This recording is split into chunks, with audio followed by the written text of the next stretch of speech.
दोस्तों निज़ामुद्दीन जक्सी तव्हांजा मुखातिब आहे। सुबुह सवेर जुमे जो ॾींहुं मुबारक।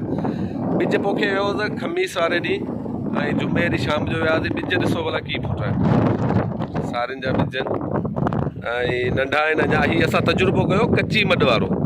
कच्ची मड असां मड खे साड़ण जी कोशिशि कई पर सड़ियो कोन, ऐं पोइ कच्ची मड ते असां जेके ॿिज पोखिया आहिनि उहे ॾिसो भला कीअं फुटा आहिनि।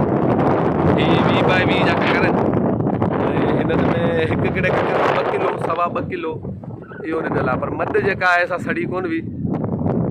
हवा आहे, लुक आहे, गर्मी आहे, उन खां हिसाब सां पोइ सही फुटा आहिनि।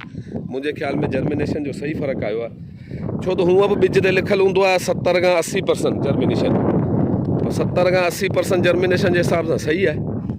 ऐं किथे किथे घाटो आहे, किथे किथे के ककर लाज़मी ककर आहे, को नंढो को वॾो इहो थींदो आहे। हीअ ॿिज गाड आहे ऐं हिन में LP 18 आहे, LP 26 आहे।